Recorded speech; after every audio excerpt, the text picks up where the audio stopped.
My life be like, yeah. My life be like. Baik, di video kali ini saya akan melanjutkan penjelasan contoh tentang jarak antara titik ke garis ya. Ini contohnya kedua. Diketahui sebuah kubus PQR STUVB memiliki panjang rusuk 18 cm. Jadi kita buat dulu kubusnya ya.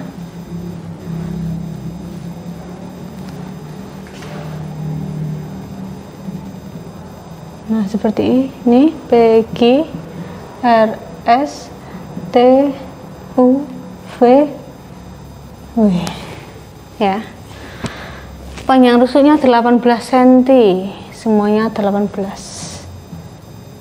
Kemudian titik M adalah perpotongan diagonal PR dan SG.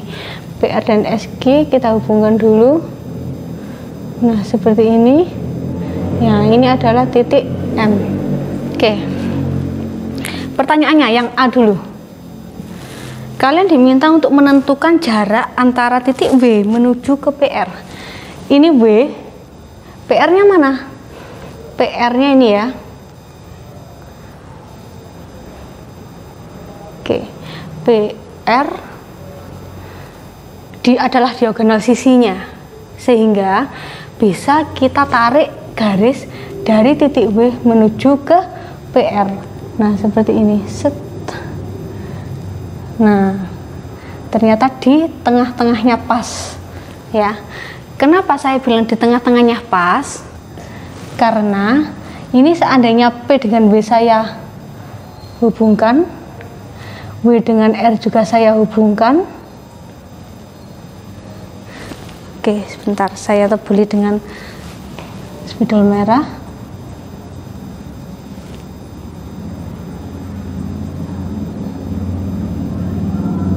Nah, seperti ini ya. Maka segitiga yang terbentuk adalah segitiga sama sisi. Kenapa? PW ini diagonal sisi, berarti panjangnya 18 akar 2. WR juga diagonal sisi, panjangnya juga 18 akar 2. PR juga diagonal sisi, jadi panjangnya juga 18 akar 2, sehingga segitiga PWR itu adalah segitiga sama sisi. Seperti yang saya jelaskan sebelumnya, karena segitiga sama sisi, maka ketika W ini kita tarik garis yang tegak lurus menuju sisi di depannya, sudah pasti dia tepat berada di tengah-tengahnya ya, tepat berada di tengah-tengahnya ini W-nya. Nah, sekarang pertanyaannya, berapakah panjang WM? Kan yang diminta jarak W ke PR. Jarak W ke PR itu ditunjukkan dengan garis WM. Ingat, bukan WP atau WR ya, banyak sekali yang keliru. Tentukan jarak dari W ke PR. Ternyata yang dihitung dari W ke P atau W ke R. Hati-hati keliru. Jadi jarak W ke PR itu adalah dari W ditarik garis yang tegak lurus ke PR, tepatnya di titik M. Maka yang kita cari adalah panjang WM ya. Yang kita cari adalah panjang WM. Pakai cara apa kira-kira? Yang paling mudah kita pakai Pitagoras saja ya. Bisa kita pakai Pitagoras yang paling mudah, mending kita pakai segitiga WSM. Tapi terserah ya, kalian mau pakai segitiga yang mana. Bisa pakai segitiga WPM, bisa pakai segitiga WRM. Kalau saya ini pakai segitiga WSM. Apakah boleh? Boleh saja. Siku-sikunya di mana? Di sini ya. Saya buat segitiganya. Siku-sikunya di S, ini W, ini M. WS-nya semuanya sama 18. SM-nya berapa? SM ini separuhnya dari diagonal sisi, berarti diagonal sisinya 18 akar 2, berarti separuhnya 9 akar 2. Bisa dipahami ya. Jadi WM-nya, karena ini sisi miring, maka dijumlah WS kuadrat ditambah SM kuadrat. WS-nya 18 kuadrat, SM-nya 9 akar 2 kuadrat ya. 18 kuadrat itu berapa? 18 kuadrat 324, silakan dihitung ya. 9 akar 2 kuadrat, 9 kali 981, akar 2 nya 2, 324 ditambah 81 kali 2 berapa? 162. 162 benar ya. Kalau dijumlahkan 486. Oke. Berarti WM-nya adalah akar 486. Silakan disederhanakan ya. Berapa kali berapa yang menghasilkan 486? Ketemu 81 kali 6. Memang nggak bisa langsung ya, kalian harus melakukan percobaan terlebih dahulu. 81-nya bisa keluar, hasilnya adalah 9 akar 6. Jadi WM-nya sudah ketemu 9 akar 6. Ini ya, 9 akar 6. Oke, sudah. Nah, sekarang pertanyaan selanjutnya. Apakah cukup? Semoga cukup. Tentukan jarak S ke WM. S ke WM. Kalau S-nya ini ya, S-nya ini, WM-nya adalah sisi di depannya, maka kita bisa tarik garis yang tegak lurus menuju WM. Seperti ini ya. Set. Nah, ini tegak lurusnya. Di sini misalkan ini saya beri nama titik O. Seperti itu. Atau kita bisa gambarkan lagi segitiganya yang agak gede ya, seperti ini.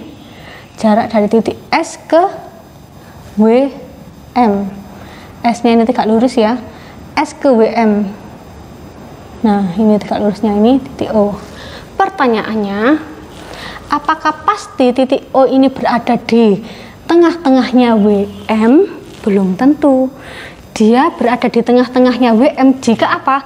Segitiganya segitiga sama kaki, atau segitiganya segitiga sama sisi. Nah, sekarang kita cek WSM ini segitiga apa? WS-nya berapa? 18. SM-nya?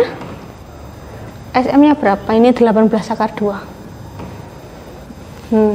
Seperti ini ya. Kemudian WM-nya berapa ini WM-nya? 9 akar 6 sudah kita hitung tadi ya. 9 akar 6. Kita perhatikan ternyata panjang sisi setiap sisinya itu berbeda-beda. Maka disimpulkan bahwa titik O ini tidak berada di tengah-tengahnya ya, tidak berada di tengah-tengahnya. Kalau seperti ini bagaimana caranya? Bisa nggak kita pakai Pitagoras SMO? Misalkan SO-nya sama dengan SM kuadrat dikurangi OM kuadrat, atau kita pakai segitiga yang kecil ini, SO kuadrat sama dengan berapa? WS kuadrat dikurangi WO kuadrat. Apakah bisa? Tidak bisa. Karena apa? Karena kita nggak tahu berapakah panjangnya WO, berapakah panjangnya OM ya. Bisa dipahami ya. Jika seperti ini, maka kita bisa menggunakan pendekatan luas segitiga ya. Luas segitiga. Kenapa kok luas segitiga? Coba perhatikan segitiganya ini. Luas segitiga. Segitiga itu pasti punya alas sama tinggi kan? Masih ingat rumusnya luas segitiga? Setengah kali alas kali tinggi. Pasti ada alas sama tingginya. Kalau kita perhatikan segitiga WSM, alas sama tingginya yang mana? Pilihan pertama pasti kalian mengatakan alasnya adalah SM, tingginya adalah WS. Ya benar. Alasnya yang pertama adalah SM, tingginya adalah WS. Benar, nggak salah. Karena apa?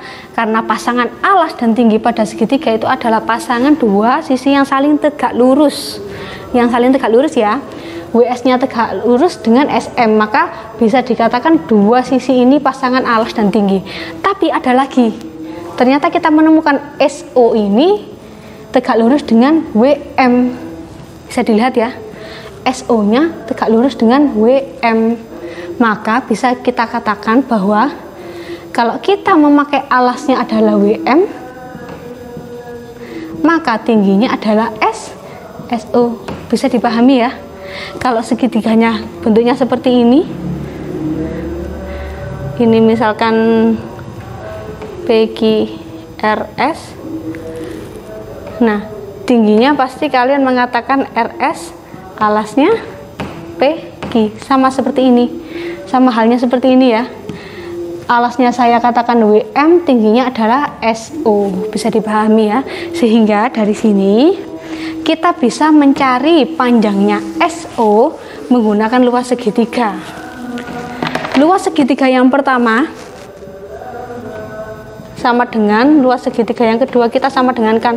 Kenapa kok bisa sama luasnya? Ya iya, kan segitiganya satu. Bisa dicari luasnya menggunakan dua cara. Berarti bisa saya tulis sama dengan luas segitiga yang pertama bisa kita pakai alasnya SM, tingginya WS. Berarti setengah kali alas kali tinggi, ini juga setengah kali alas kali tinggi. Yang pertama kita pakai alasnya SM, tingginya WS. Yang kedua kita pakai alasnya WM, tingginya SO.